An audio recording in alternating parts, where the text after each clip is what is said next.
in the, Sorry. okay. Sorry. In the, that's all right. So Dalton's here. He won't have to say anything, but I'm glad he's here listening. So Dalton is on my team along with, we have one other employee right now, Evan Starr. We have 3 vacancies. So we're trying to staff up. And what we do is we issue permits. We evaluate the proposals for work that come in, and we, the state law has given us the discretion to, as a city, to require certain things from those permits, which are all listed in the city code, chapter 62, section 50 through 58. So our group, that's where we live in the city code. And also we create license agreements, which Verizon has a telecom license, and there are additional terms for the work that Verizon's doing that we subject them to for them to have the authorization to work in the city.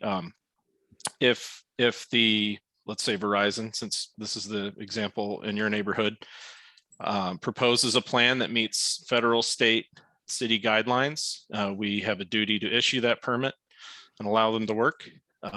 Once they get to certain milestones, we require that they request an inspection. When they do that, we show up to the site. We look for a limited scope of there's certain things we look at to inspect, which is mainly concerning the integrity of the roadway, if there's a road, and the restoration of the public way, including the travel ways, the utilities, and any privately owned facilities such as a water service or sewer service, or other fiber lines. We like to be the clearinghouse for any strikes. We also require that the company that did any damage repairs the damage. Specifically, I feel like you may be interested in what provisions I'm talking about. We have, I took some notes. We have regarding when a company damages another company or a private party or the city's infrastructure. We have that in City Code 6251, and that's section 7. And we mention it again in a different way in chapter 62, section 53, part E. I can send this out or paste it in chat, whatever you please. And then in Verizon's telecommunication license, section 5, item E, there's also our expectation for how Verizon's to handle damage. Regarding the restoration of the right-of-way, that would be found in section 62, or chapter 62, section 54, subsection A. That's getting a little weedy. I'll paste that in. If you're interested in seeing, you know, what the city's teeth are for these matters, I will paste that into chat right now. Let's see, where's the chat? So regarding damage, okay, I wonder if I can paste this in here too. Could I do that? No. Okay, so I'm gonna have to send an email with the license agreement if you're interested in looking at those terms, but basically that's our authority. It's a limited authority. We do exercise. We try to exercise the maximum amount of authority we have as far as the federal, state, and the city government allows our group. Ultimately, though, our scope is limited. It's inevitable that we have to issue a permit should the plan show satisfactory elements. So we don't get to tell them what side of the road. We can tell them how deep. We do tell them how deep. In this case, and on Dacian, we didn't like what they were showing because we knew there were some rock, rocks, utilities, anything. If we know about it, we try to let the utility companies know. So we did, I believe, try and prevent what we could, but ultimately we have a duty to issue the permit, and that's what happened in this case.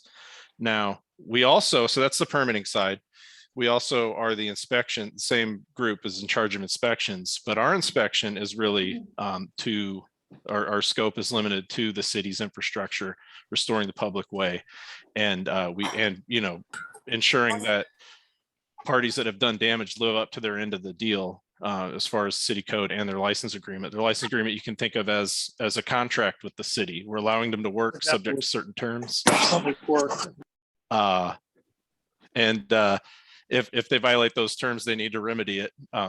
So in this case, we are trying to support in any way we can the efforts to remedy. However, the city will likely, if you escalate above my group and go all the way to the city manager, they're still going to point to Verizon as a responsible party. But we're here to try and help, and we're here to arm you folks with sorry, with the information you need, and to let you understand what each utility company is bound to do by their contractual obligation to the city. I hope that's in a nutshell explains what my group does and what Public Works does and can do. I know there's a lot of questions. I got some on email. I don't know how you want me to go next, but it's up to you. So I'll wait to hear what you'd like me to do. Thank you, Dan. I would like to give our folks who are our neighbors a chance to express what their concerns are, maybe share a little bit about their own stories. But first, maybe I'd like to ask our 3 Verizon guests to, briefly, if they can, tell us what their role it would be in situations like our neighborhoods where folks have had damage done to their property and are not happy about it and aren't getting a sense that they will be, their damage will be compensated or repaired. Tamara or Bob or Michael, would one of you just give us an overview of what the process would be? So I think I could probably answer that best. So obviously we don't damage or hurt anybody's facilities or property on purpose. Just want to make sure everybody realizes that. It's just as much of a hassle it is for y'all. So just want to make sure you realize that. We are always trying to make sure that if we leave it like it was. Right. So, and I know there were some instances where we had some sewer line damage, and I believe they were trying to remedy that. I know they repaired them, but there may be some other in the house damage that they're working on. So just I guess that's pretty much what I just want to let you know. We're here to obviously help you if you have issues, if you have questions. Obviously we'll get with you separately, and try to work those out. Okay, thank you. Tamara or Michael, would you want to add anything to that before we move on?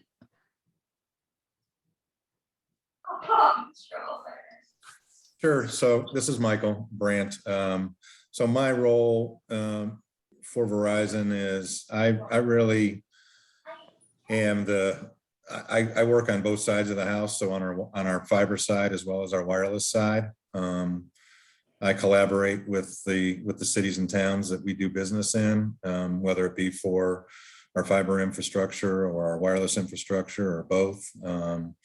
I'm involved primarily in our 5G build out that's happening right now, and I work very closely with generally the cities and our government affairs and legal folks to try to ensure that we are functioning and operating properly, and that any roadblocks that we may encounter are being cleared quickly so we can complete our build plans. Okay. All right. Thank you. I think we have 31 folks on the call, and I'm not sure how many people want to speak. But I would say that if it's a lot, it's going to be a lot to keep track of, and we don't want to miss anybody. I would like to ask I apologize, I'm not like an experienced Zoom leader here, but I would like to ask if you can use the chat. If you would like to ask a question, would you please just write your name, not your question, just your name in the chat. And then I've asked Molly, our vice president, if she can kind of monitor that list and call on you, maybe in the order that you put your name in the list. And so we can now give our neighbors a chance to tell us why you're here and what your concerns are. If you have a specific problem, you can share that and what you would like our city and Verizon guests to know. Since it seems like to be a lot of people, so I ask that you be mindful of your time. Try to be succinct, maybe 5 minutes or less. I'm not quite sure how it's going to pan out. I'm sorry, I don't have a real firm guideline for y'all, but I would like us to see how that goes.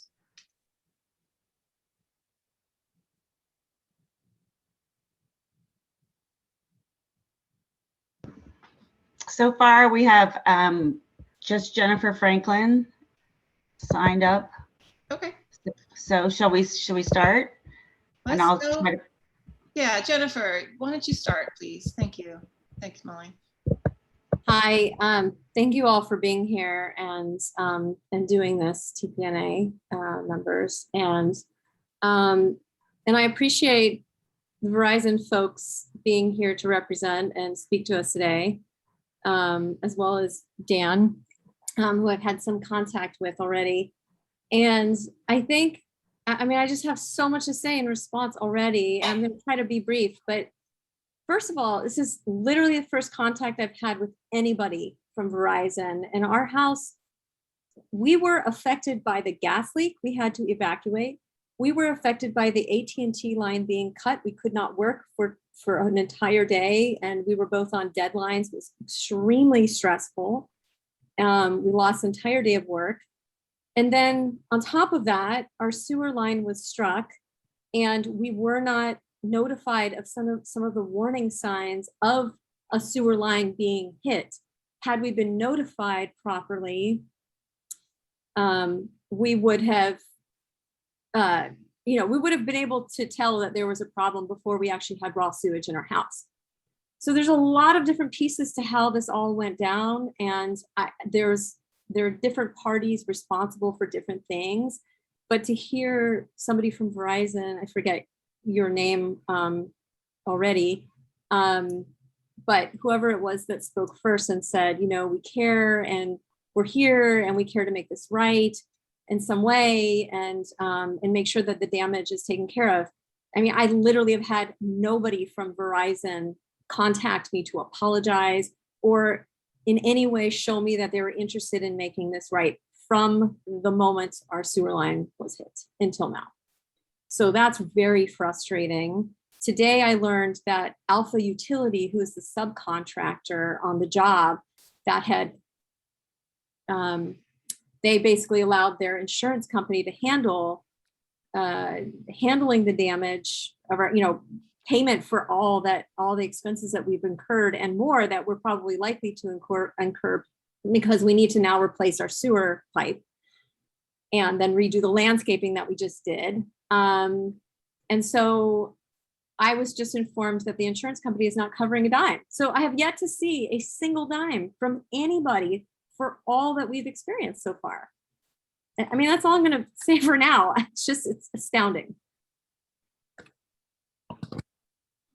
So, and it's Bob Haggerty, and I'll put my email address as well up in the chat.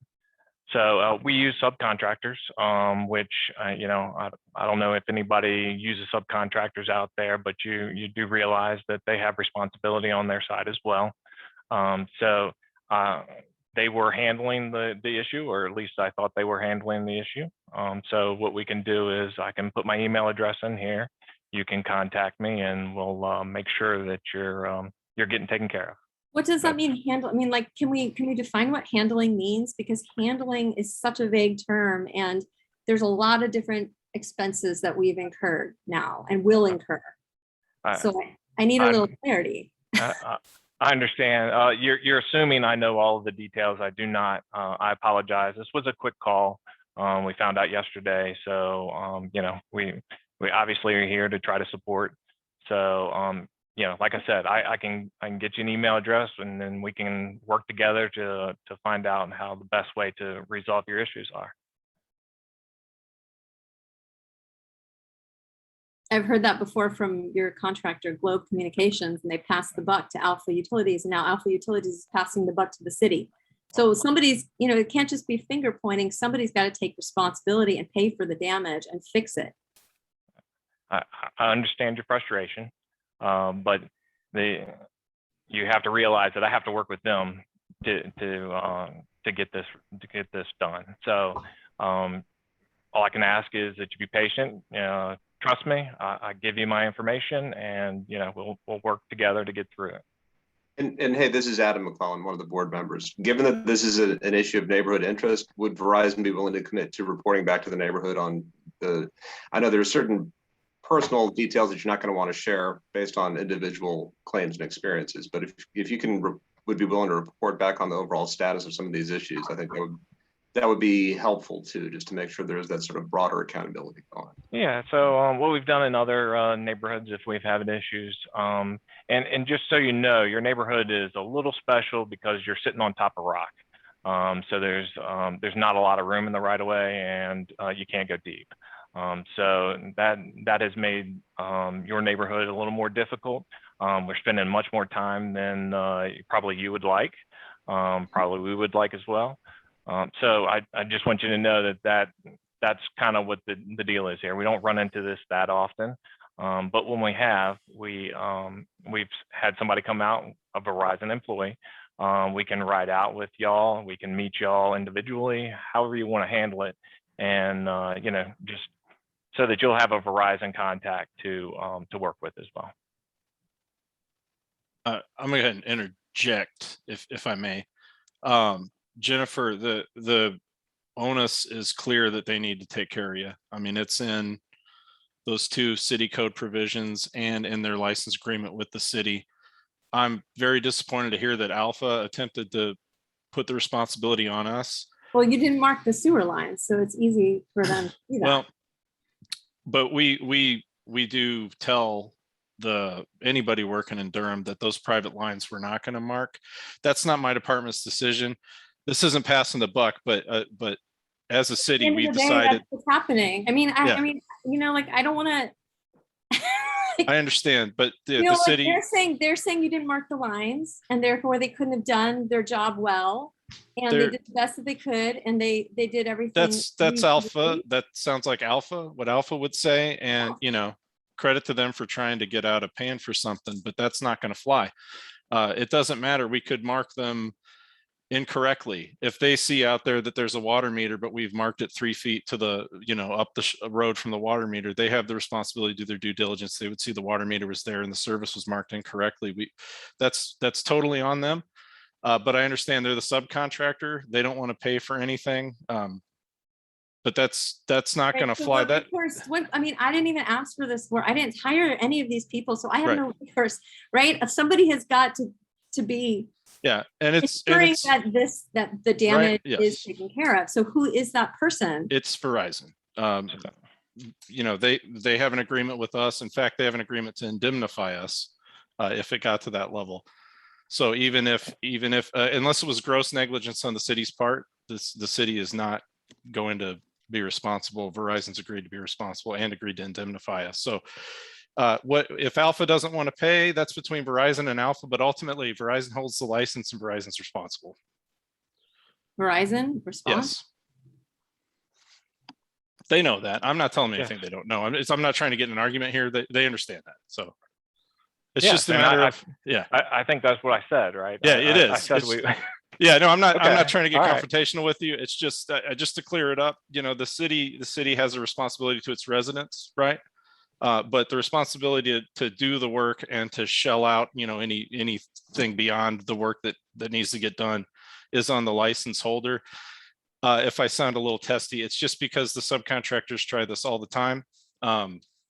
It's like, yeah, we don't have a license with Alpha. We don't have a license with Globe. We have a license with Verizon. They understand that. We understand that. It's just a matter of Verizon's internal machinations as to who actually writes you the check, and then behind the scenes, who ends up paying Verizon for. I imagine Alpha will write a check to Verizon because Verizon's going to write a check to you. That's just me.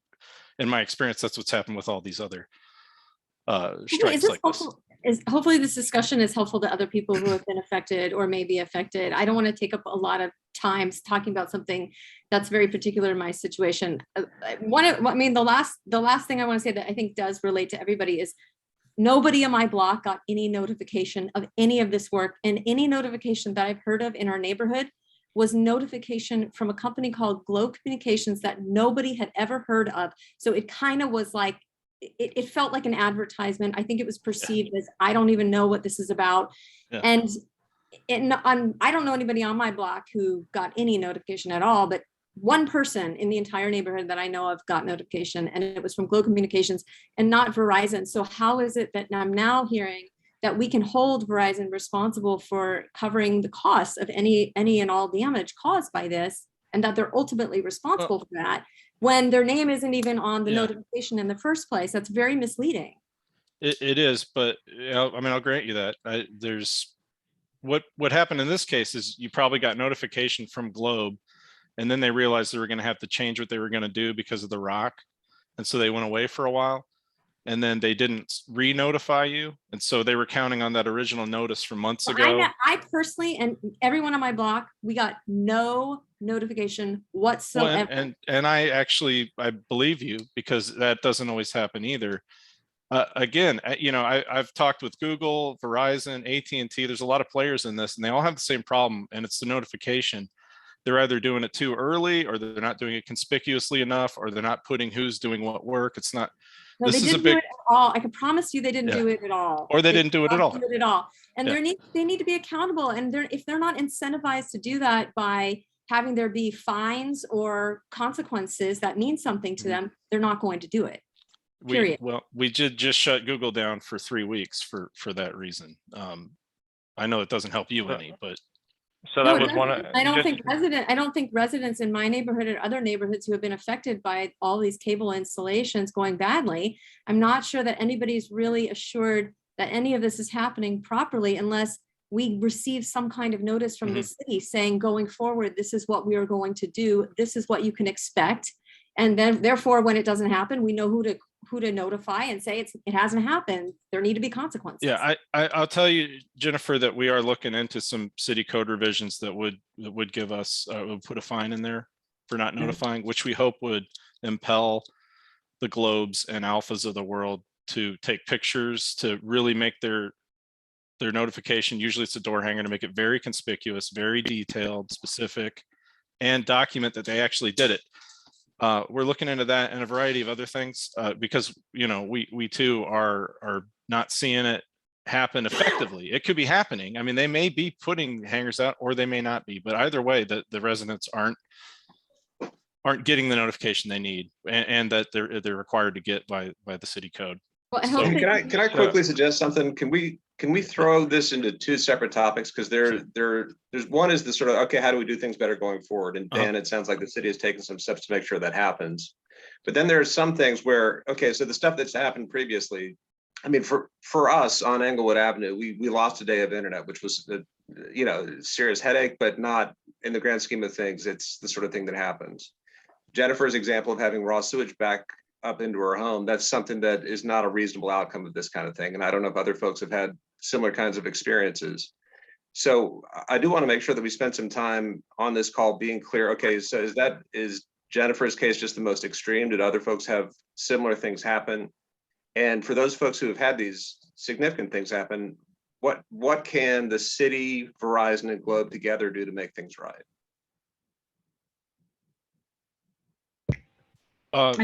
I guess I'll take that. Was that just a encouraging question to as things develop, or did you want to know or something just right just sort of just in part to split out the two, because it's two related things, but it's two different conversational tracks. Yeah. And I think in the interest of trying to make this the most useful that we can for the folks who have dialed in for this call, Yeah. I'm assuming some other folks have had similar experiences to Jennifer. So I wanted to give them a chance to weigh in and note if they have, and then circle back to the topic of how do we make sure that the three parties can work in concert to address those. Sure. Maybe the next person that's asked to speak is John Dagenhart. Do we want to move on to that? Carolyn, is that the next thing to do? I appreciate Adam's point that maybe it would be nice to group everybody who's got like a massive personal problem, group them together, and group everybody who has a comment about how we should prevent future damage together. But without, I think in the format of this meeting, we should probably just stick to going through the list. And if you've been inspired by something that was just said, saying like, oh yes, I have a concern just like Jennifer's, please add your name to the chat and we'll get to you as we go through the names of who's asking to speak. So I say, I think we should move on to hear from John right now. Okay, John, thank you. And thank you, Jennifer and Bob and Dan. Okay, I too can say I don't ever recall getting a door hanger when AT&T came up my street. But that they may have, but I just don't remember. It's been so long ago.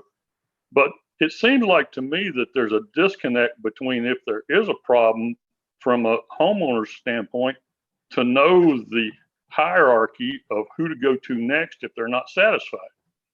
I mean, you have Alpha, you have Globe, you have Verizon, and then you have the city, maybe. I'm in the utility consulting business, and I've seen a lot of problems with subcontractors for communication companies, and it seems like to me that sometimes if they can fog a mirror, they can get a job. Now, I don't know how Verizon does things, but I would hope that Verizon does a good job in screening their contractors, and somehow screens the subcontractors. I see more of a problem with subcontractors than contractors, because there's such a disconnect between those parties. So I would like to see maybe door hangers have an escalated contact point rather than just who's out there working, so that the homeowner or whoever has a problem can escalate to the next level.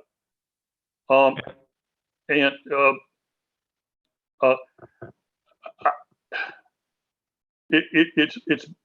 noticed frustration from homeowners to seems like that there's a maybe not the commitment that I would like to see from Verizon. Maybe Verizon didn't know about some of these problems. That may have been what it is, and if that's the case, there needs to be better communication going on. And that's correct. They, this is the first time this has really raised its head. We obviously knew about the gas line hit, and we knew about the sewer line hits, and that happened right in a row. They were all right on top of the rock. We were following the rock with the drill head, and so that's how that happened. Very unfortunate, but we expect our contractors to take care of issues like this.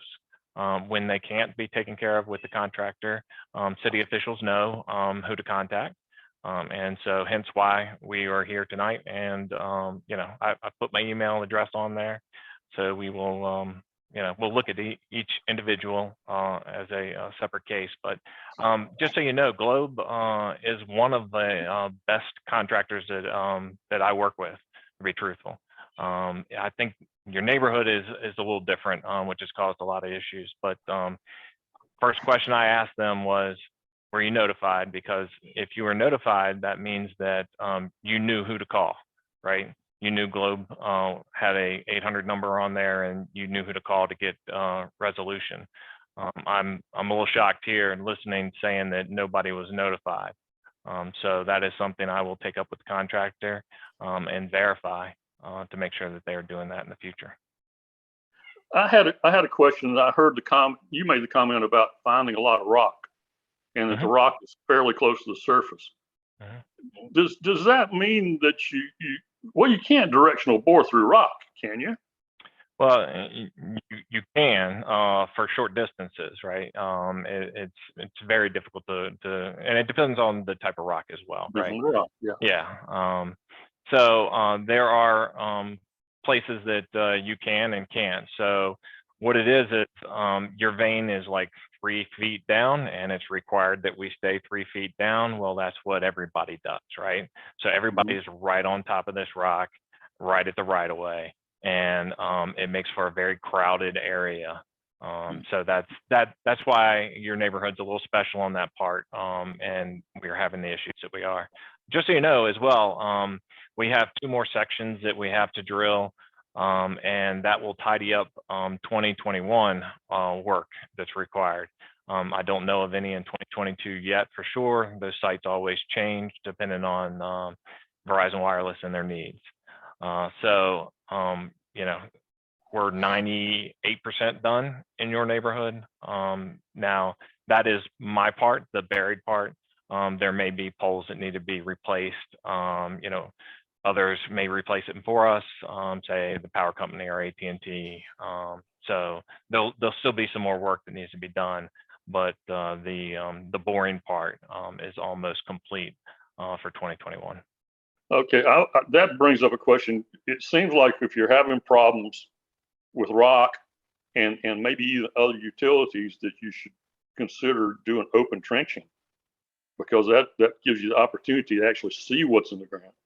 Well, as you and I know, you know, if you're digging with a trencher, you're hitting stuff just as much as you are if you're boring. You know, it's all in, you know, what you think is there and what you dig, right? And that is one of the issues. Some things can't be located in your neighborhood without clean outs. I don't blame the city for that at all. It's a situation that everybody just has to work with. So you know, we do our best, you know, as well as every other contractor that runs through there, to not do any damage. But it is very tight.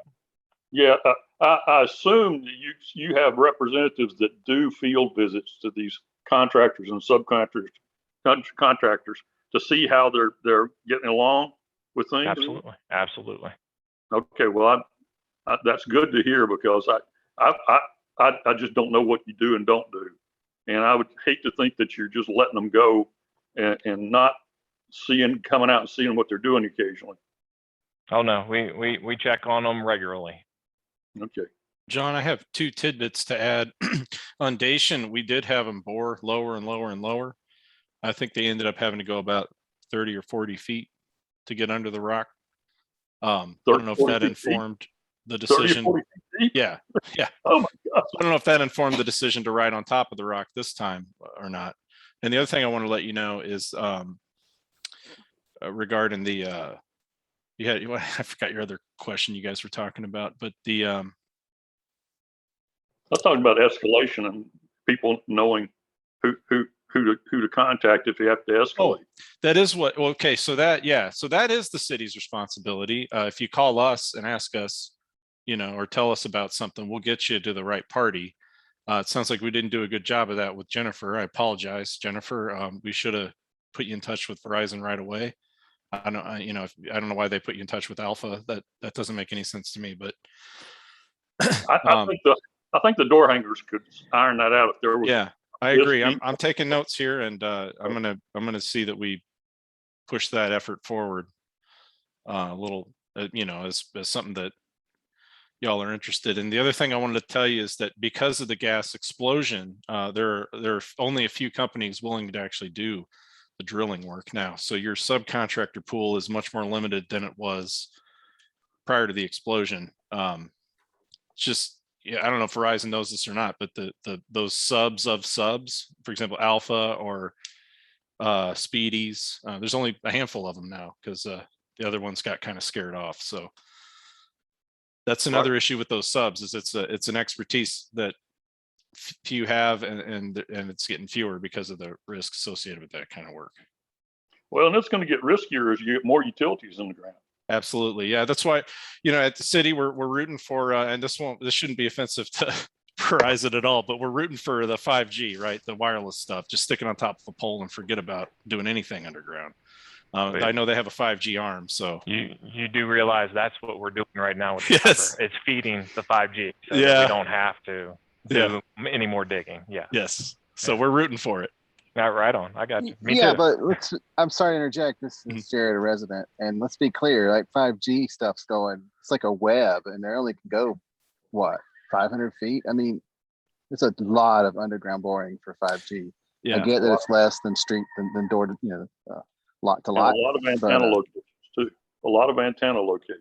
A lot. Yeah. And Yeah. we're hoping, though, we have our code set up and the FCC has it set up and the state followed suit. In fact, we were the second municipality in North Carolina.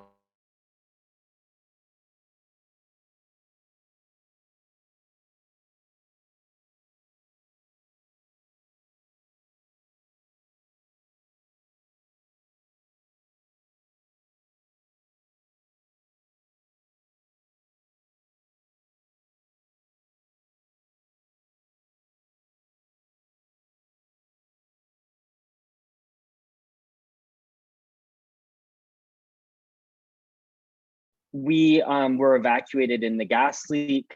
We were never notified when we could return to our homes. We had to leave for the night. We were never compensated. There was no follow-up from the city, and there was zero follow-up from Verizon, which is why I came to this meeting. So it was very scary also. So I just want to say that so folks could hear it. It was pretty frightening, and we never received any follow-up at all.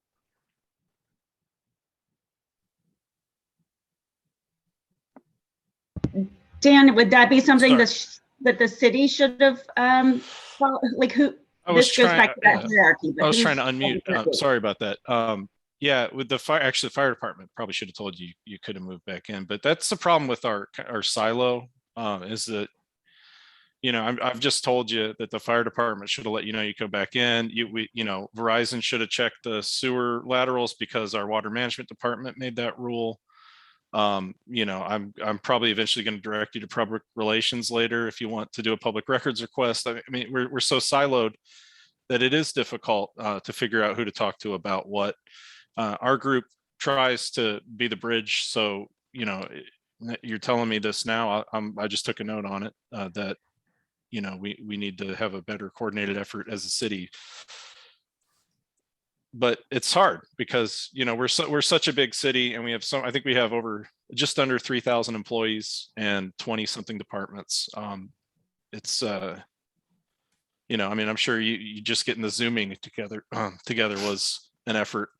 Imagine doing that with, 29 departments and all the egos and all that goes along with that. But we'll certainly try. I'm taking notes here. Ron Gallagher would be the next person to speak, but Rob Haggerty, are you the person that somebody like Elliot should reach out to about the gas evacuation and if anybody had to stay in a hotel and that kind of thing? So, and I'm not familiar on the fault on that one. I just know what happened. I don't know what the direction was. So I have to do some more research. So welcome to, like I said, send me an email and we'll start working on it and trying to dig out, the details. Okay. All right. So, Ron, you want to step in? I have sort of a question and a half, I guess. Whoops, wait a minute. Why did that? Oh, okay. Sorry, I got my hand in the way. I shouldn't try to do calls when I'm on the back deck. I should just stay with my computer. Anyway, and it went away. Come back here. Okay, I'm not competent to do phone videos, obviously. Okay, question. I've noticed at the, and this is for Verizon, at the, on the utility pole at West Trinity and Watts, the one that sits in the end of the median between Watts and Buchanan, and over on a pole, I think it's on Gloria, that there are these, I assume they are in 3-element 5G antennas. They kind of look like glorified. They're the 3 boxes covering 360 degrees. They kind of look, they're smaller than a cell antenna. They're brown. They kind of look like glorified stereo speakers from 400 years ago when I was in college. I'm wondering, A, are those 5G antennas that they're starting to put up? And if they are, what's the outlook for the rest of the neighborhood? I mean, you know, the north side's been getting hit, but, you know, where's the rest of Trinity Park on the schedule for putting in the lines? Like I said, we're just about done. I'd say 98% done with all the burying, and there's only 2 more sites that we have to get to. That does not mean that the poles aren't set. So you don't necessarily know that there's going to be a pole there or replacement for a pole. So to answer your question, the buried part is just about done. The pole work, you know, either is on some of them, and I'm not as familiar because I'm on the other side of the business. The wireless side is actually in charge of the poles and placing the antennas. Yeah, so I can add to that. This is Michael Brandt. So from a deployment perspective and what's coming and all that, unfortunately, we can't discuss that because it's, you know, confidential. Because, you know, if it gets out, other carriers can take advantage of that. But yes, in answer to your question, yes, those are 5G antennas. And there are additional sites planned for your neighborhood, which is why Bob is in there placing all that fiber. And for the most part, in 90, I'll say 95% of the instances, we look for Duke assets so that we are not putting a new Verizon pole in as much as possible, right? So these are existing poles that I'm looking at. I mean, they've got utility lines on them. But then, right. I'm sorry. Go ahead, and then I'll just ask my one last clarifying. No, that was it. I just want to say, I didn't know if there was any concerns around polls or anything like that. I just wanted to make really for the entire folks on the call. Yeah. No, I wasn't. I mean, you know, there's plenty of wires up there. What's an antenna? You know, who cares? And they're not as big as cell antennas. So, you know, higher frequency, smaller antenna. Duh. If you just, so where you've laid the fiber, I mean, the thing that leads to this whole meeting, how do you cover, my understanding is 5G is fairly small coverage on the antennas, i.e. you need more sites, higher data, but smaller range. So if you've laid cable up on Dacian or why is Umstead sticking in my mind? Anyway, you know, in sort of the middle of the neighborhood there, but is it then like a,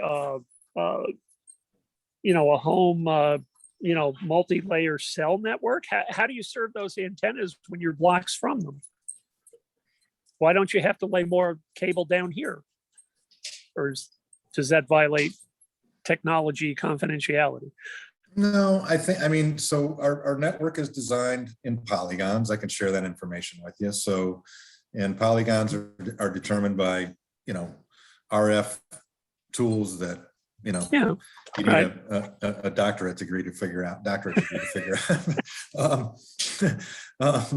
and so, you know, and it's also determined by the traffic and, you know, and future traffic, you know, some calculations for future traffic patterns and things like that. So typically when we're building something out, the objective is similar to the current cellular network now. When you're driving down the road going 60 miles an hour and you're talking on your cell phone, it's handing off from one tower to the next, to the next, to the next, so you can maintain your signal. It's the same thing. It's just it's a higher frequency, so to your point, so it doesn't travel as far, but it's ultra speed. I mean, it's supersonic speeds. And you know, depending on the topography of the area, I think Jared mentioned. So the range depends on the topography and the tree foliage and things like that, but we can get up to 2,000 feet from a single location. Hmm, And again, the purpose of the 3 antennas gets us 360-degree, right. you know, Yeah, coverage, I right? guess So, I'm yeah. just trying to figure out, you know, you're to make 5G work. I mean, not here, anywhere, right? You need multiple antennas. This isn't like, you know, the cell tower, which a whole different issue is how can we be a half mile from downtown and have such crummy cellular signal? But that's a different, it's, you know, don't you have to, if they're all fiber connected, don't you have to lay more fiber to each of those antenna locations? Or can you convert from fiber to above ground copper for part, you know, the antenna I was talking about that's on Trinity, at Trinity and Watts. Doesn't that have to have fiber come to it somehow? Yes. Which means you're going to have to lay, either you've laid more line already and we didn't notice, or you're going to have to lay down Watts or come up Trinity, or somehow you got to get fiber to it. Well, I don't have our design in front of me, so I'm not sure specifically if that's our pole or not, but Right. Well, I mean, you know, whoever's got the 5G antenna, somebody's got to put fiber to it, right? 5G depends on fiber. You can't run it on copper. it requires power and fiber. So, Okay. you know, Yeah, and so I'm just wondering, you know, if you're done in the neighborhood, but the antennas aren't where you were working, doesn't there have to be? I'm sorry, I don't mean to sound cynical, but I am curious, you know, don't you have to get fiber to those locations eventually? yeah, well, what Bob was talking about previously and what he's saying is almost wrapped up. So he knows where those locations are. Yeah. And he builds to those locations. Typically he'll install a handhole, a small handhole or a pull box near those locations and pull fiber in and run it back to our hubs and test it and make sure everything's fine and it's ready to go. So that when they come by, either Duke comes by to change out the pole and then we put our antennas on it, or the pole's changed already. And whenever we put our antennas on it, then basically it's just a matter of running a fiber jumper from that splice location that Bob left for us, and wiring up everything to the pole. And I'm sorry to jump in. We have a prompt in the chat box requesting that we return to some of the neighborhood topics for the time being. And I think, okay. I'm sorry. I think Carolyn's lost her connection again. Oh wait, now she's back. So thanks for the background, you guys. Let's go back to the list. And Scott Doran wants to say something. Scott. Yes. Thank you, Molly. I fortunately have not been in had the experience that some of the people on this call have. My heart goes out to all of you. So I'm blundering into this from a point of ignorance, because I'm not sure, for example, what a door hanger would do. But let's not get. But the door hanger and then the notification of what would the process be if you were evacuating.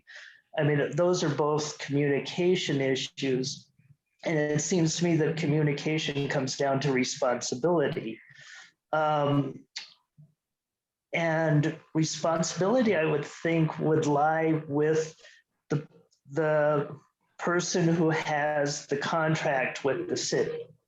So in this case, Verizon. Now, maybe legally that's not the case, but I wonder when negotiating these contracts, whether responsibility of communication, not just door hangers, but technical communication, Trinity Park listserv or things like that. So these problems seem solvable. They're probably not direct, and perhaps I'm naive, but it seems like if one of the issues, I'm sure it's only one, is communication, whether it's a door hanger alert or what happens when you're being evacuated, that assigning responsibility and using multiple platforms would help the situation. That's all I've got to say. Can I say something? Can I say something on the heels of what you're saying? Because I think what you're saying makes complete sense to me. I agree. And I think that, you know, there's the kind of communication that would be kind, respectful, appropriate in these situations. And then there's the bare minimum communication that needs to happen when somebody's actually experienced a problem. I would ideally like to see the first, you know, that's not what happened. It's not what happened for us. But even the latter hasn't happened. And I mean, I just am shocked to hear that Verizon had no knowledge of the gas leak that happened, that, you know, forced so many people to evacuate, that was on the news. It just, I don't know. Some part of my brain is just not believing it. I'm sorry. I just don't buy that you didn't know that there was, maybe you personally, you know, the representatives that are here didn't know, but if you're responsible for 5G in our area, that seems like something you would have known. It was on WRAL. You know, the raw sewage that was in my house in that situation, the 3 sewer line strikes that happened on just my block, that was on WRAL. The reporter contacted Verizon, got a statement from Verizon. So, I mean, Verizon can't simply claim that they don't know that this stuff is happening. It's just not going to hold water at this point. So I didn't, just to be clear, I didn't say I didn't know that it happened. I don't know all the details. I did say that. So then why was it, so what needs to happen in order for Verizon to actually communicate with neighbors like me who have been affected by the things that you are doing, that you are responsible for, that you have the license for, and you know, why is that not happening timely, you know, like right away?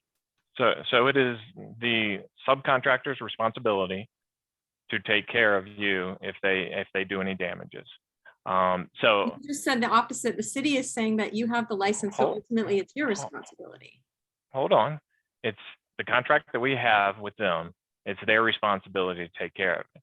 Now, if they do not take care of you and you contact the city, which you did, then the city will tell you, hey, you need to contact Verizon if you didn't already know to do that. And so we would handle it that way. But I can Does that only sound reasonable to you to have force residents who are totally innocent bystanders in all of this to have to make 3 phone calls just to get you guys to handle fixing the problems and paying for the damage? The door knocker is the key to all of this. No, not really. Not really, because notification doesn't change that these, look, even if we'd gotten notification, even if the city had marked the sewer lines, who's to say that the subcontractor wouldn't have hit our sewer line anyway? We still would have been in the same situation, and who's going to cover it then? You know, having a notification doesn't mean that somebody's going to be responsive when you reach out and make 1 phone call. Okay, so yours is obviously extreme. We were assuming that it was being taken care of without any prior knowledge. How do you assume that when we're having, I mean, I'm sorry to keep poking holes in your arguments, but they don't hold water. You said yourself, we live, you know, we're in an unusual neighborhood. It's a special neighborhood, not just because of the rock, but because we have a lot of old sewer lines that cannot be marked.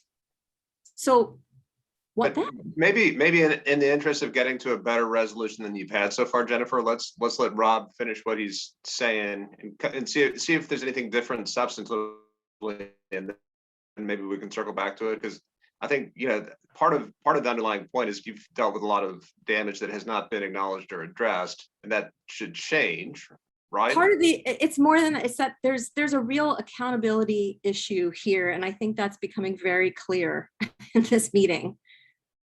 I'm seeing some of that too, but what I would like to see is I think that's something that reasonably the city and Verizon and Global together or individually, whatever the case needs to be, can address. I do want to at least give Rob a chance to say what they're going to do differently to address it this time, and then we can take it from there. So what I think is the key is you being able to make a call, and the door knockers should be your communication, should be 800 number. They should be able to handle 98% of any issues. You know, you need to come back, you tore up the grass, you need to replant grass, you know, all of these things, because you got to remember there's tons of little things that happen, right? And they usually take care of 98%. This is the 2% that obviously fell through the cracks.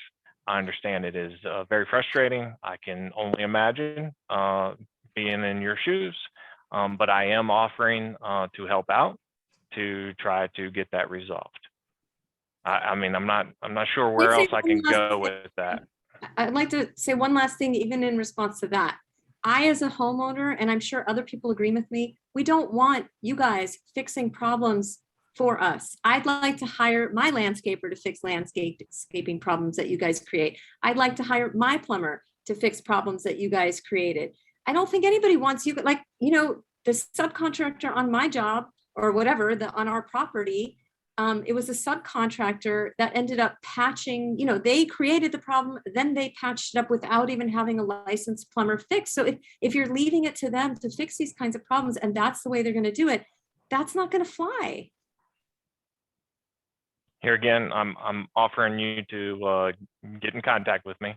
We'll discuss all the issues and we'll. But I want to make sure that this doesn't happen to other people, because if this is how you're doing it, if what you're saying here is how you're doing it across the board, I don't think it's fair and appropriate. I don't agree.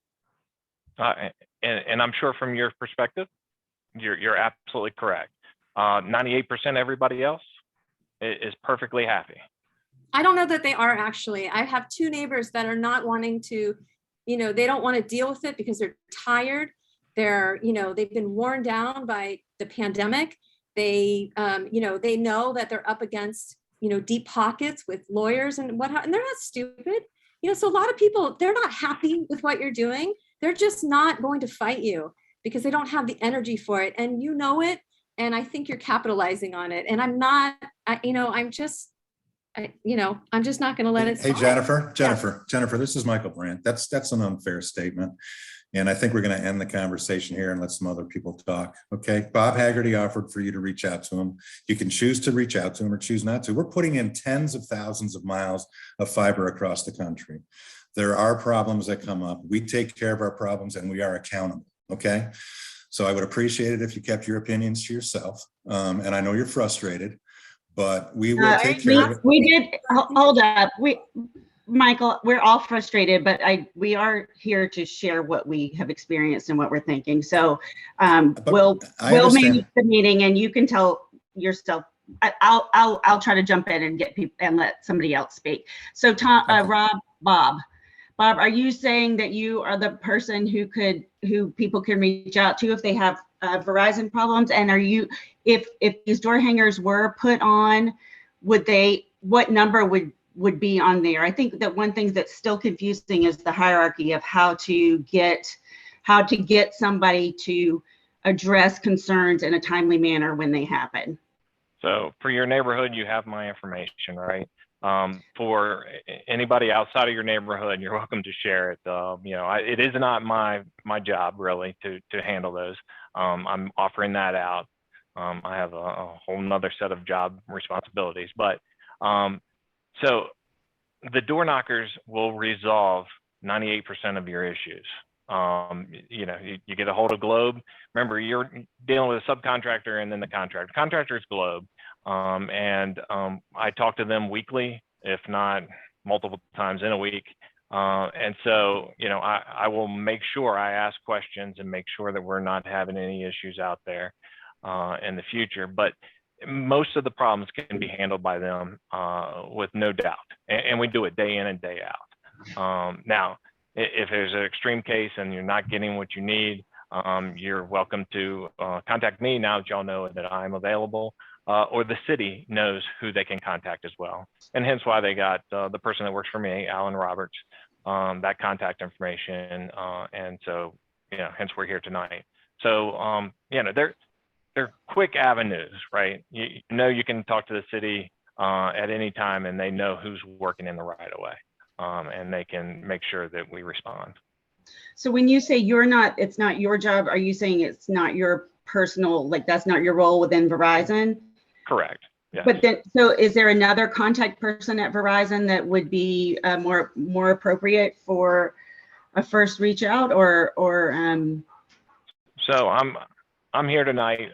I want to make sure that everybody on this call is taken care of personally. So I will be y'all's contact for sure. If you called the city, they would probably get you in touch with a person that works for me, Alan Roberts. So if you hear that name, you know he's works for me as well. Hi, Dan, do you have anything to add about the way people should reach out when they have problems? Sure. Yeah, it's it's totally fine. It's part of our job for you to reach out to us, and we will find who you should reach out to if you didn't get a door knocker. Again, I'm sorry that we sent Jennifer to Alpha. I don't know why that happened. I know Dalton wouldn't have done that. I don't know. We're short staffed. We may have had somebody stepping in for us that It day. wasn't you. It wasn't you. It was Globe. Globe said that they were going to handle ensuring that the cleanup happened, but the cleanup was only part of, the damage that was done and the costs. So they then said, Alpha, could you, they put the pressure on Alpha to handle dealing with all of the costs. And then Alpha went to their insurance company and had their filed a claim, and their insurance company just said, we're not going to cover this claim. Yeah.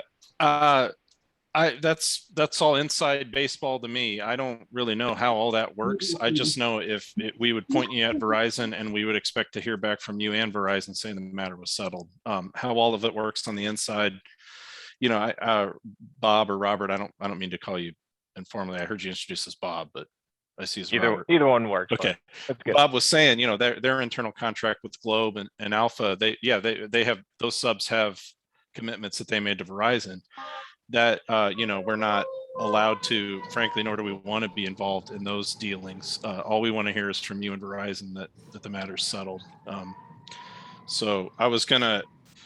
I also want to say that I do not appreciate being talked to that way, Michael Brandt. When I'm sharing my opinion with you, I'm sharing what I know about my neighbor's decision not to raise the issue with you. It's not because they're not frustrated and they're not, feeling that you're not responsible. Right? No, I apologize, Jennifer. We're here to hear your concerns and address them. Your tone was extremely hostile. Are you aware of that? I apologize. Yes. I apologize. Thank you. So Jennifer, if your neighbors have any issues or concerns, please share the email with them. And Carolyn, sounds like we've got Rob's email as well, right? Yes. I have noted. Thank you. Okay, great. Okay. And I don't have anybody else signed up on the list. I do have one question that came to me from an email that's a little more for Dan. Can you briefly explain to us the process of marking the water and sewer lines? It sounds like Jennifer has a handle on what gets marked and what doesn't, but I don't, and I know some other neighbors don't. Okay, so any permit we issue is contingent on the permit holder calling 811. That's the state of North Carolina, among other states. In fact, every state. The Underground Utility Damage Prevention Act. You may know it as NC 811. You've got to call 811. 811 is essentially a database, a clearinghouse, or an operator, whatever you want to call it. They then call all the utility owners. They say, hey, somebody wants to dig in this area. Here's the limits of the dig. And then Durham would see, oh, we've got water and sewer out there. We need to go mark it. Duke Energy shows up because there's power everywhere. It's typically gas in a street, so Dominion's going to come out there. AT&T, Time Warner Cable, all the telecom, they're all 811 members. They all get a ping on their system. They go out and mark the utilities. Durham has, as I mentioned a couple times, an internal policy where we do not mark private sewer or private water services. We would mark them if we found a clean out or a water meter. Sometimes we don't. There's an agreement we have with every utility company that regardless of whether or not we do a good job marking it, that they share, that they have the burden, the exclusive burden of doing their due diligence to attempt to find where those services are. If there's any evidence that a service exists, that evidence might be a clean out, might be a water meter. They're going to know that this house has water and sewer. It's not in the county. It's not big enough to be well and septic. We maintain and have been supported in that stance, I guess, that's enough evidence if there's a house on a small lot that it has water and sewer. So the excavator has to find it, whether it's marked or not. But that's getting down the road of what happens if it's not marked. But that is how the markings are initiated. You know, they want you to call 811 if you're going to plant a shrub. It's the same system. So then all the utilities come out. If the utilities don't come out, then it's at their risk if their utility gets hit. But in this case, Durham did come out. We just did the limited limited scope of the way we mark utilities. Okay, and we have another. Go ahead. We have another person, but you go ahead and finish, and then Phil Azar, it's your turn. All right, I did have some other questions by email. I'll wait till the end to address them if anyone wants to stick around. It was mainly from I believe his name's John. I saw him earlier. I don't see him anymore. There he is, John Dagenhart. Yeah. I'll wait till the end. People can stick around for that. All right, Phil, you're up. First, just a personal comment. Before I called in the gas leak, I drove by the team that was actually doing the work. And I asked them, do you smell gas? And the person that I took as the supervisor, I could have been wrong, shrugged at me and shook his head no. He might not have understood me, he might not have a sense of smell, or he might not know what gas smells like. But whether that was Globe or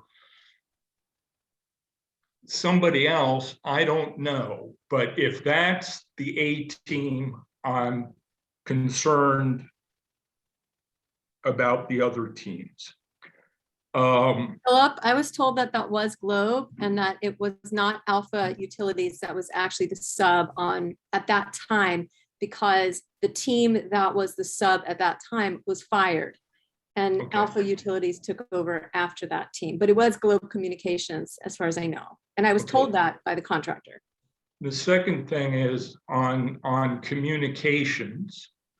Door tags, great. It's Dan. It sounds like you've got some sticks and you're adding some more sticks in the code.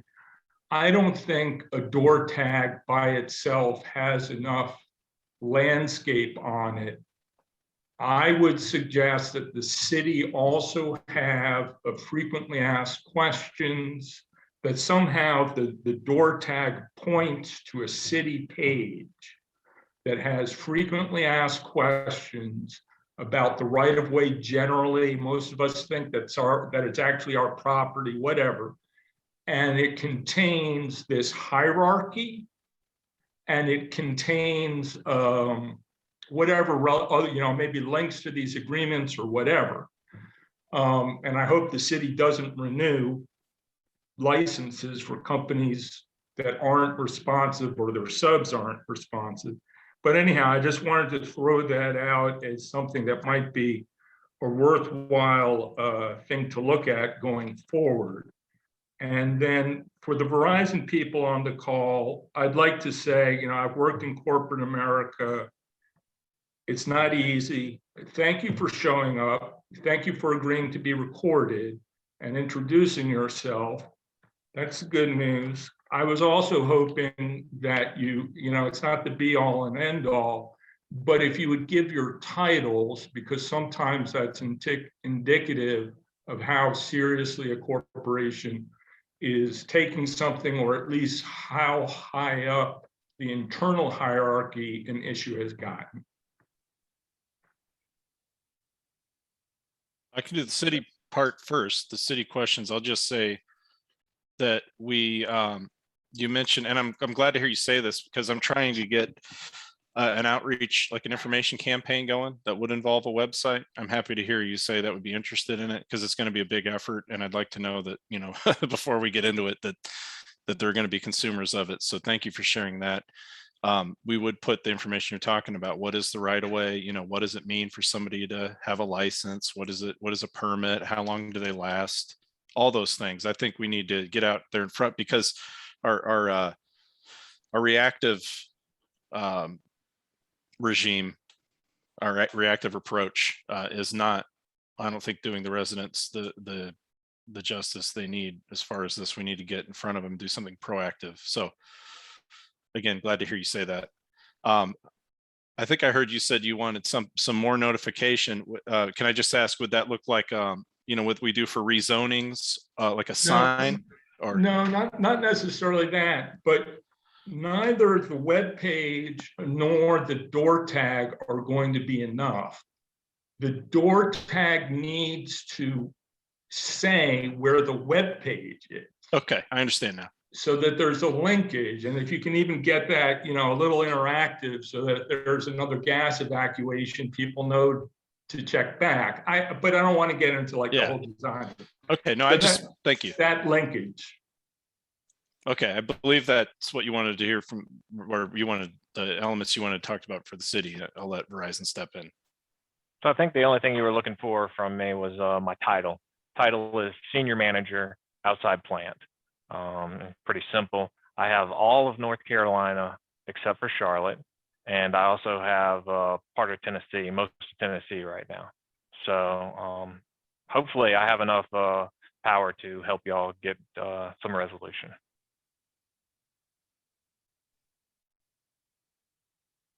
I don't know if you want others, but my title is CAR 10, so Carolinas and Tennessee market manager. And I work, we talked about having our wire line, which is Bob's area, and wireless, and I predominantly work with the wireless teams. Again, thank you. Go ahead. Yeah, no, I was going to say thank you before I got to you. You spoke. I apologize for cutting. That's all right. I want to apologize again to Jennifer and the group for my outburst. So I'm the manager of network partnerships for North and South Carolina. It looks like I'm sorry, Marvin's my boss. Margaret said my comment was incorrect, that somebody, I'm not sure who Margaret is. Is that a resident? Yes. Called? Okay. And that we did not mark it. And if, yeah, so I didn't personally mark it, but the way it would go is you'd call it and the city would come out and mark it. And if the city doesn't mark it, they've likely got a really good reason for not marking it, or they made a mistake. But so, yeah, I wasn't trying to represent that we did in fact mark it. I was just trying to show, or to describe how the process works. And just so you know, on our part, how that's handled is, if it is a sewer line, like he said, that goes to a house, then if it's locatable, they typically locate it. That's what they clean out, right? They can tell where it's going, and so they put paint on the ground. If they don't have a clean out, then yeah, it's very difficult for anybody. They can't locate it because they don't know. The only way we would find out is by digging, and as soon as you dig, you have chances of hitting it as well. So it's it's difficult all the way around. We do take the responsibility, however. So yeah. Thank you. It is difficult. I didn't say it was easy. I feel for you guys when we don't have a clean out for you, and for probably going back 25 years, we've made it a practice of requiring a clean out at the right of ways. So anything built, relatively recently is going to have that clean out, but for historic neighborhoods, there's not going to be a clean out unless you've done some major work. So that is a tight spot. And yeah, but I'm glad that you understand that we still hold you accountable, as unfair as that might be. Oh, no, we absolutely, we're the ones with the shovels in the ground. We take responsibility. If it's not located and we know it's there, and it is locatable, we would call in an emergency ticket, which bring them back out. But that is, of course, assuming that we can tell as well that there's definitely something that's locatable, and that goes with any utilities. So if something's not locatable, okay, and then you have a contractor on the ground that's wanting to move forward with the work. So is it on the subcontractor then to hold up the work? Or is it up to the resident to put a stop work order because they're monitoring this closely and they know exactly what's going on? And I mean, what happens then on the ground? Because that's one of the issues here. Yeah, so Jennifer, still the ultimate responsibility is with Verizon. Now they may internally have some way, and they can speak to maybe what they do for this, but what the city wants to see, we call it potholing, where you'll dig down, like he said, you'll start digging down to attempt to find it, using your best judgment out there to, if you've got, maybe it's on the low side of the lot, maybe you see a manhole. Often old services were connected directly to the manhole. Now we want you to connect to the line, the main. But yeah, there's some tricks you can use to maybe get lucky, but they're supposed to pothole, or they could say, all right, we can't find it, we're going to take this route. We know the sewer's 5 feet here, we're going to go 6 feet below and we'll miss it by a foot. I mean, there are things you can do to proceed with the work without, while minimizing the risk of the strike. But in this case, whatever they did was not enough. I mean, you can't eliminate, there is a risk. If you can't mark the lines, there is a risk. And it's our properties and homes, and it's us, we're the ones who are going to suffer. And so I'm just trying to understand how this risk can be further mitigated by taking more time, or was there something more that the city could have done if they can't locate it using the technology that they have? Is there some other technology? What needs to happen to bring the risk down? Because otherwise there's just damage created again and again and again.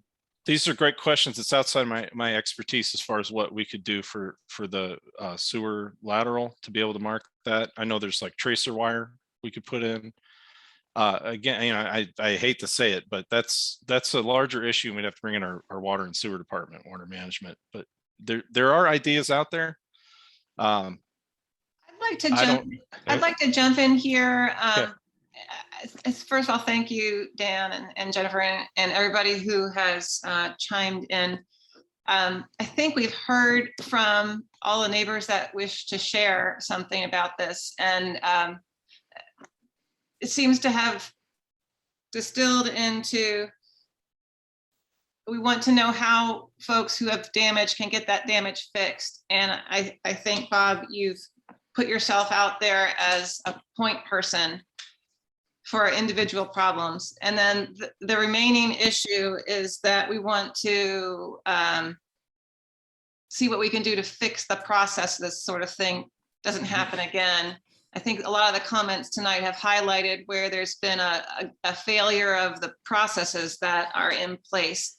So we, as a neighborhood association now, I would, unless anybody has anything else that they would like to add that would inform the next steps of the conversation, I would like to take the remaining time in our meeting for the neighborhood association to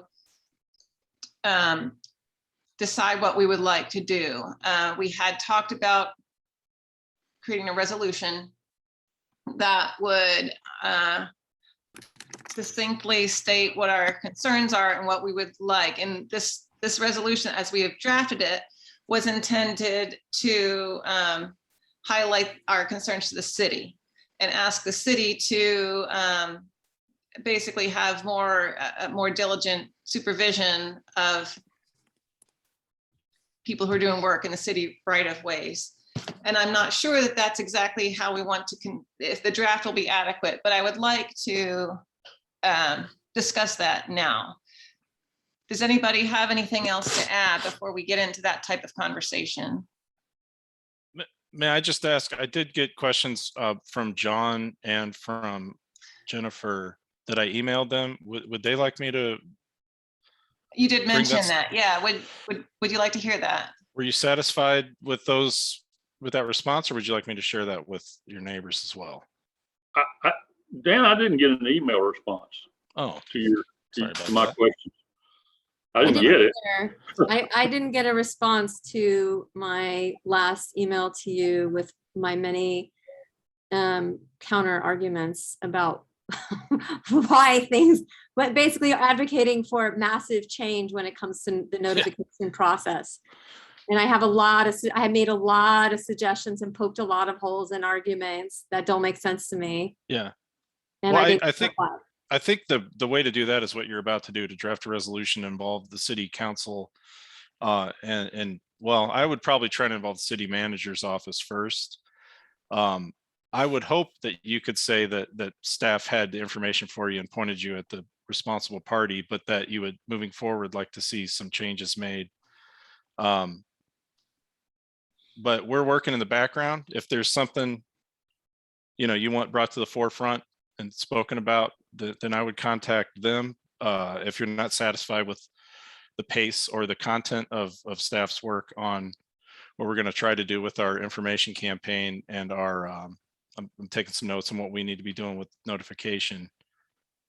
Yeah, then I think you're doing the right thing. Writing a resolution, contacting your city council members. I think eventually you and they are going to find how very limited we are as a city, as a creature of the state. But that shouldn't stop you from asking for what you want. And we're certainly going to not stop trying to provide the service that the residents want and need.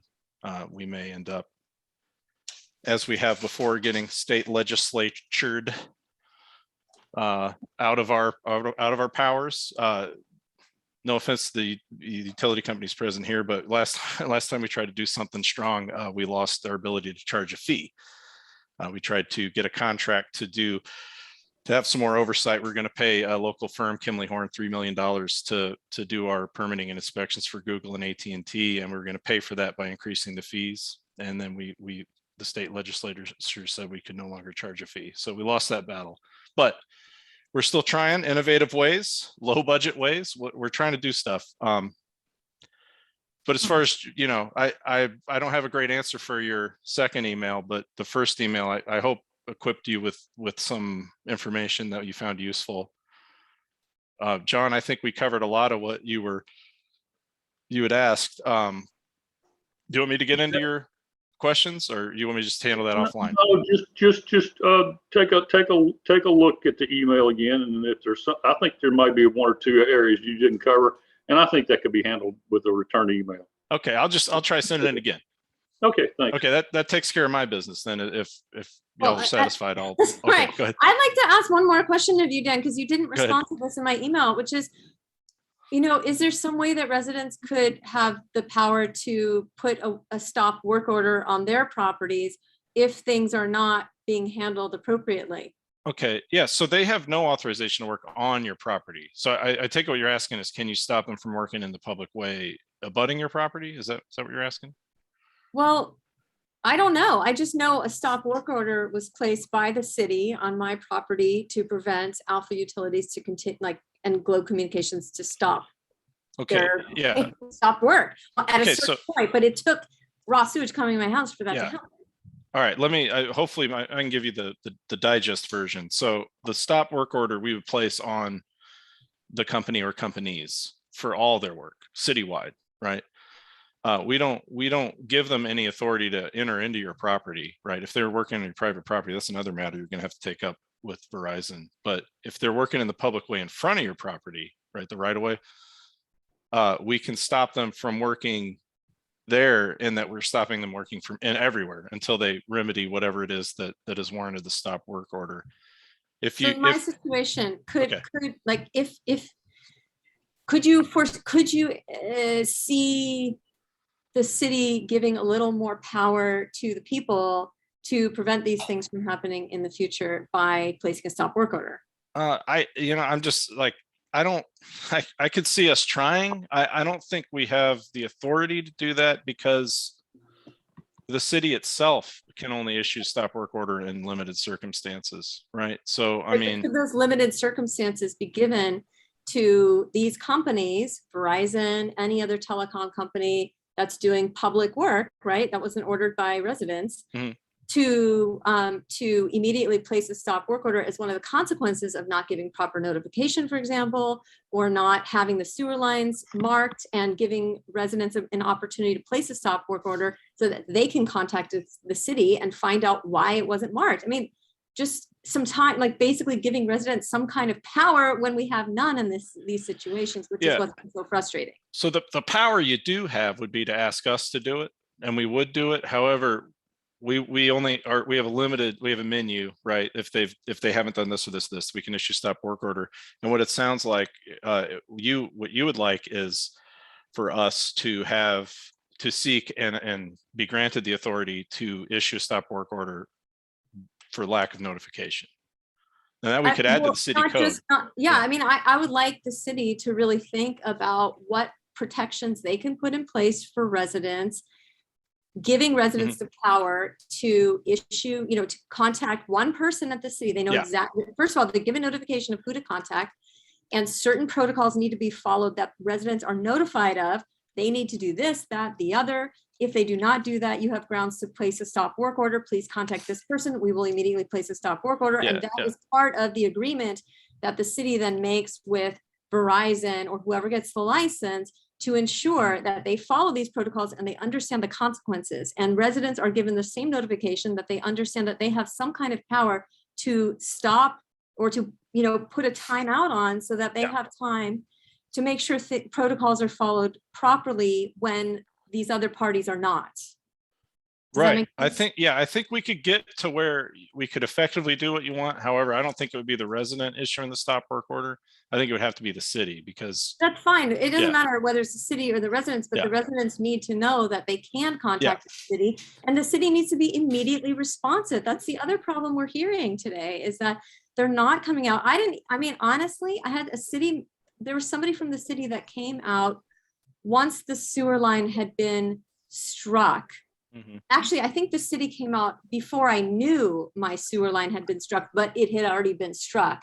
That's saw true. The city representative, and even after the sewer line had been struck, the city representative that was there overseeing the operation kind of tried to duck away and did not want to introduce themselves to me, did not want to, I didn't even get a name, because they clearly did not want me knowing who they were, and they didn't want to be a presence. And that's a huge problem.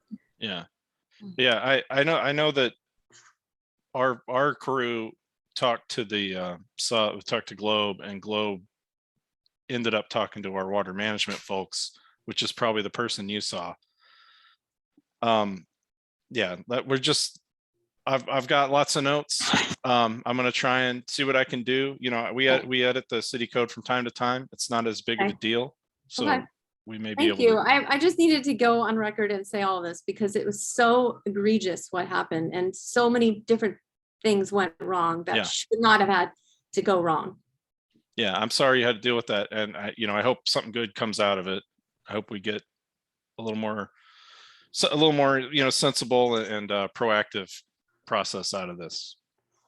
That would be amazing. All right.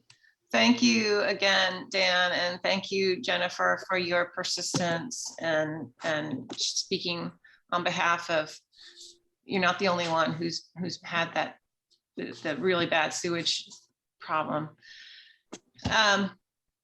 So next steps for tonight's meeting are for the board to consider whether we want to take a look at the draft resolution, vote on it, revise it, and that kind of thing.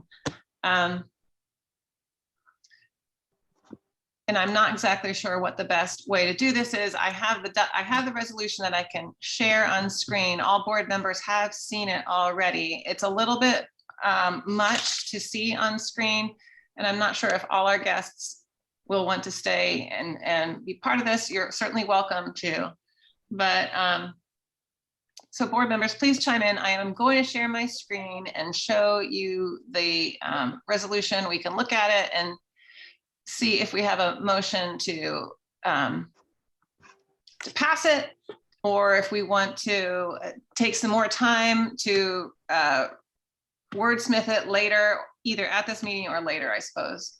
So let me see if I can figure out how to share my screen again.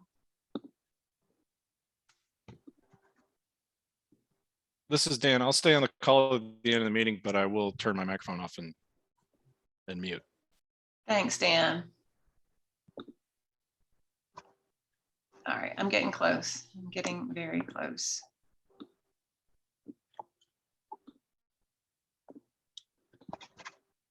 Okay, share screen.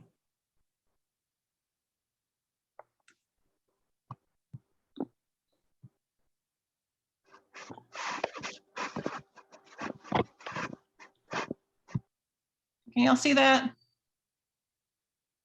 Yep. Okay. So this is a one-page resolution. It's been through several iterations already, kind of based on everything we had gathered prior to tonight's meeting.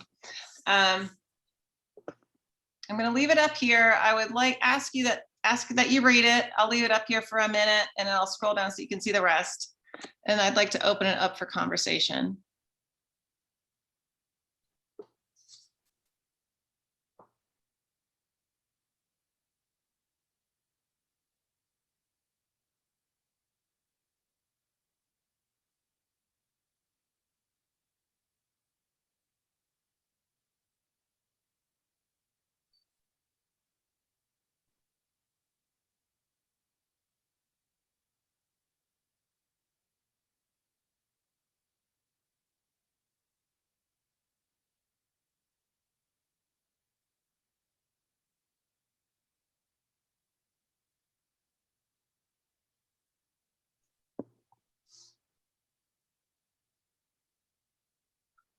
Do you want comments just as they come up, or are you going to ask us to comment later? Not quite sure. If you have comments, Jennifer, go ahead and Really speak quick. them out loud. Yeah. Yeah. The you know, there are a lot of AT&T fiber cable outages, right? Because they cut the lines, and that affected a lot of people working from home with deadlines. And I know it's not, you know, as egregious as having raw sewage, but for some people it was extremely stressful, you know, especially kids trying to take tests or what have you.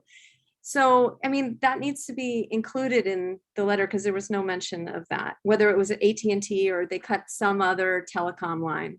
We were bundling that. We called that a utility line, internet, sewer, and water. Those. I think it should be made more explicit.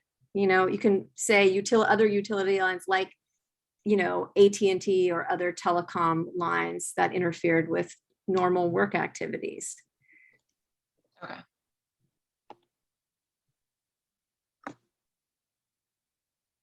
I just don't want that to be dismissed because for some people that was a big deal.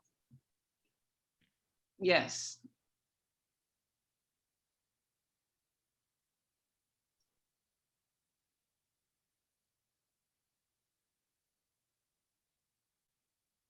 After the sentence about the gas line being cut, you could add something, especially during this time, internet interruption is crucial, can be a crucial psychological and economic impact or something like that. But I think that would be a place where you could easily insert something. Sure. Okay.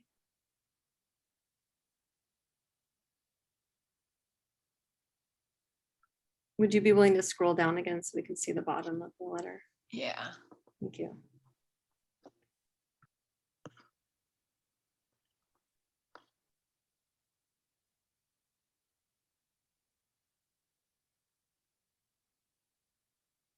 Is number 5 the last item? Because I still can't see the bottom. Yeah.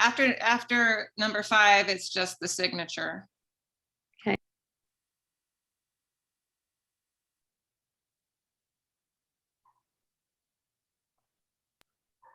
It may be in light of tonight's conversation at the end of 4, just comment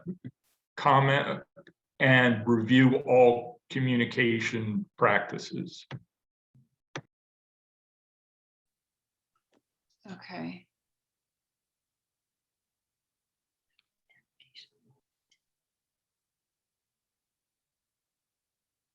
Do you mean at the end of number 5, Philip? Yes, and that's where, whether it's Jennifer's email ideas or the other things we talked about, it just gets to this idea of communication being so crucial. Yes.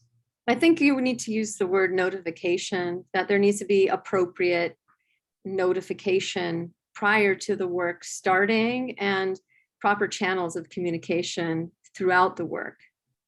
Okay. With identified key responsible parties, right?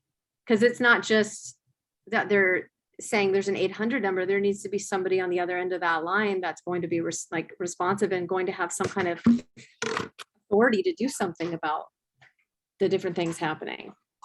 Yeah. So that we could enhance number 5 with more detail about prior, the communication has to be prior before. So I think you need to use the word notification and communication. There needs to be notification prior to the work beginning, like appropriate notification prior to the work beginning. And then communication, clear communication channels available with, however you want to word it, but it just, there needs to be explicit language about how that communication is going to happen. Because they, like you heard tonight, Verizon's going to say, well, Globe has an 800 number. Well, how do we know who's on the other end of that? And how, I think, are people going to be put on hold? Are they going to be talking? What does that mean? Right. Right. Yeah.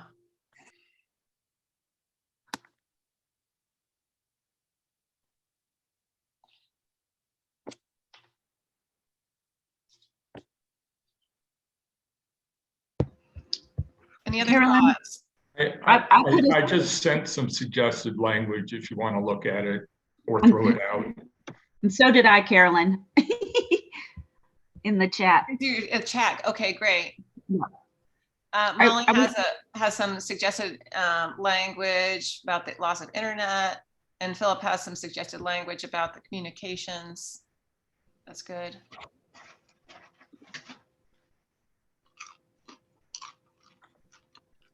All right. Anybody else?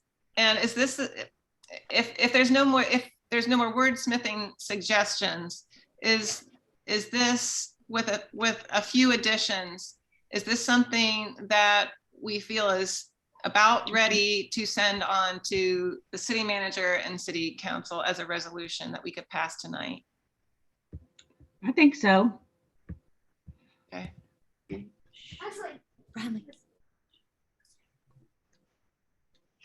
Can I don't know if all of you who are on the TPNA board who are making this decision about the letter have seen my suggestion, my conversation, my back and forth with Dan. But I really, a lot of the things that he was arguing, I made a lot of suggestions for how notification could and should happen.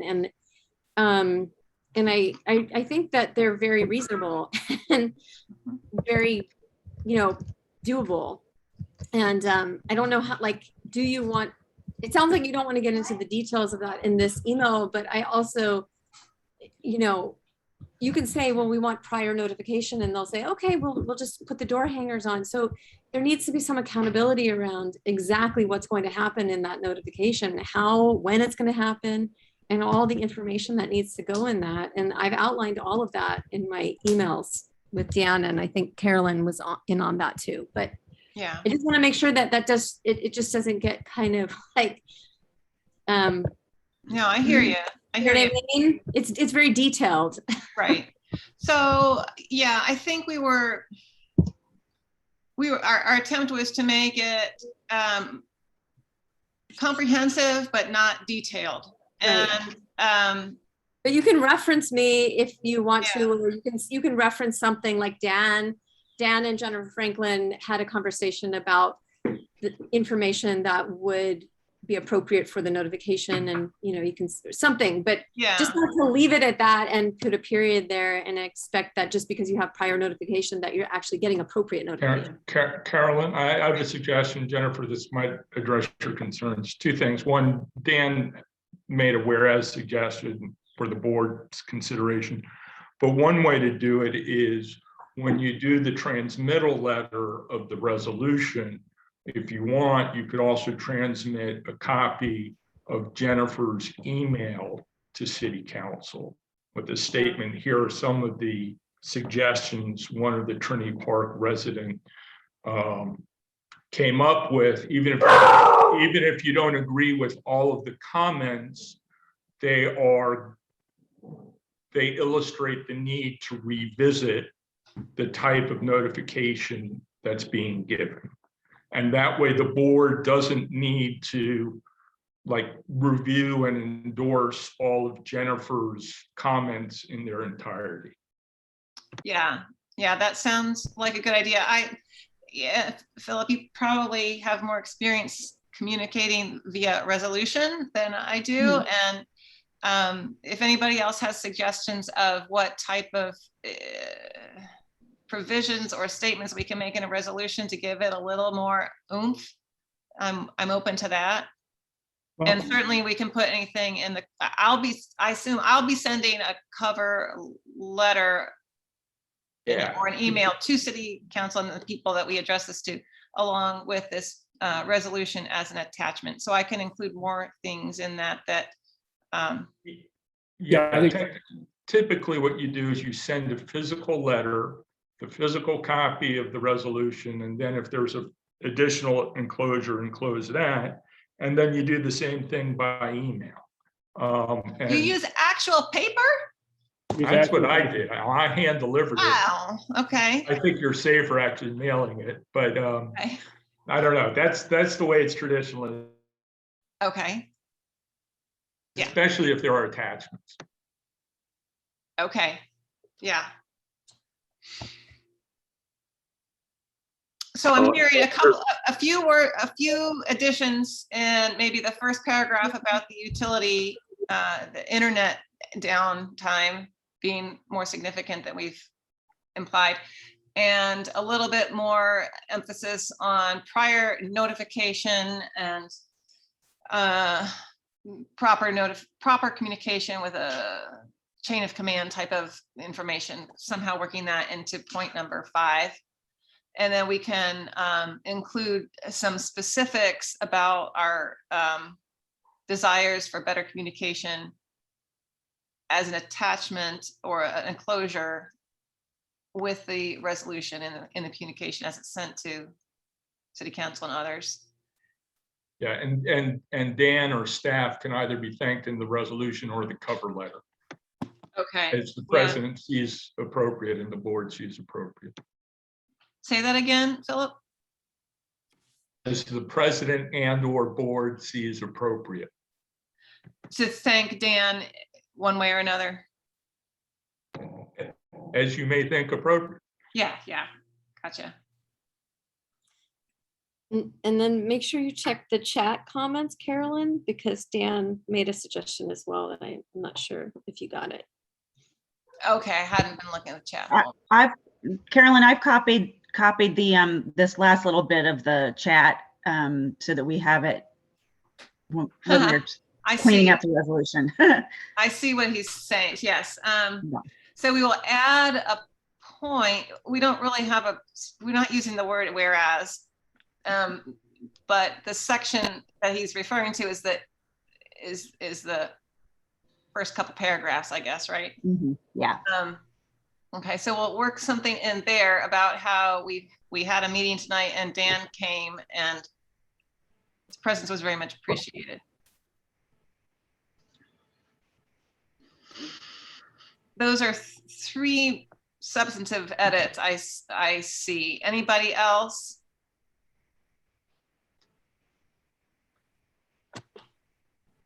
Okay.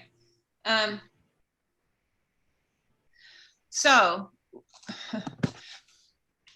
anybody who knows parliamentary procedure better than I do, please chime in as to what we can do tonight. Can we vote on this with just kind of a verbal agreement that I will make these edits that we've talked about kind of broadly and not the exact words? Or do we need to make the exact words before we vote on it? Before the board can delegate you the discretion to make the edits according to the comments and notes. Okay. All right. Thank you. All right. Then I move we do that. We do that. Okay, is there a What he second? said. What he said. Yeah, I move what James said. First and a second, that's good. Any further discussion? Okay, well, then all in favor? Aye. Me. I'm going to close my thing. Stop sharing, stop. Now I can see you again, okay. All right, all opposed? Okay, it passes. All right.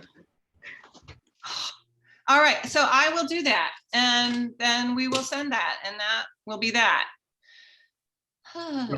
That'll be the start. Yeah. My guess is we'll have to follow up.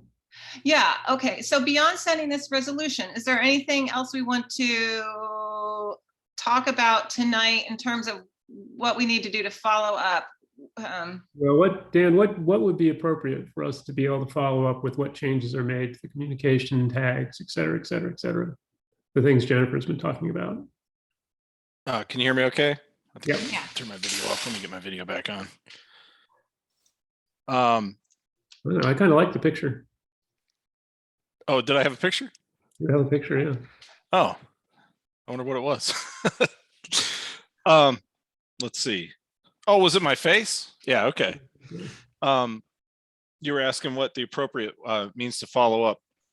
Yeah, I would I mean, I would email me, but you know, if you want an informal follow up, but if you want to add to your resolution that you would like you know, a brief summary of the progress, you know.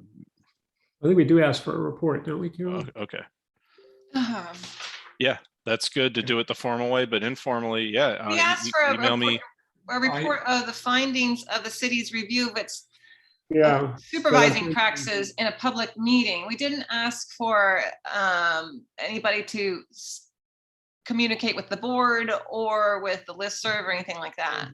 But Jennifer, you've got that authority as president. You can reach out and ask him to come back to a future meeting. Yeah, You I can do that. ask Jennifer for updates or any of the affected neighbors.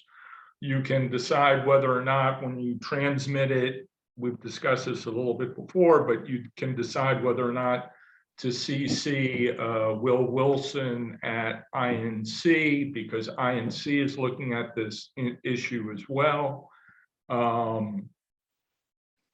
Okay, that makes so, sense. So it's just because it's not in the resolution doesn't mean it doesn't have an ongoing life. Okay. That makes sense.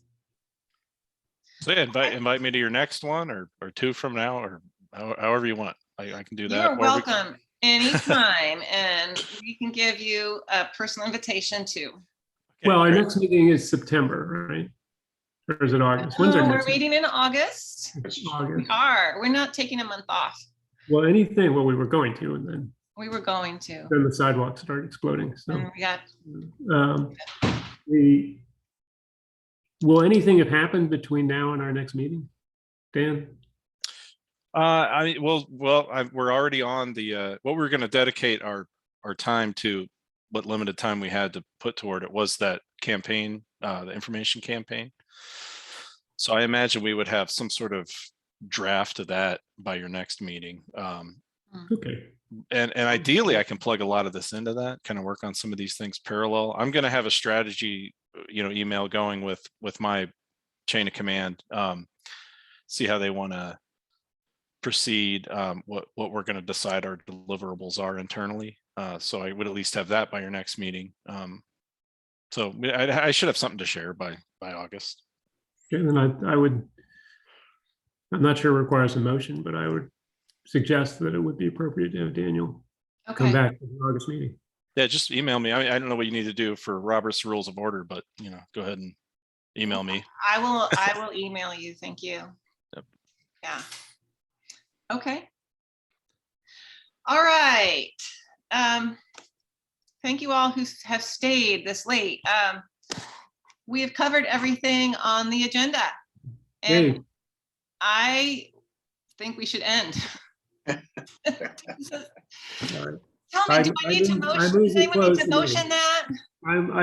I so move. I second and third and fourth. Everybody who wants to Thank leave, you. bye. Right. Thank you Thank all. you all. everyone. In all seriousness, thank you very much. Board. Thanks, Thanks. all. everyone. Appreciate you coming out. Bye. Thank you for setting this up. For Thank being you, here, Jennifer. for backing, really, thank you for taking action and backing me. I really appreciate it. Yeah, Jennifer, you've been. Thanks for good sharing. champion here.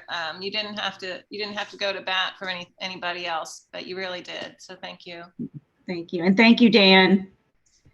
Yeah. thank you, Absolutely. Dan. Yeah. No, thank you. You gave us a chance to say our piece too. So we really appreciate that. Bye. Bye, Jared.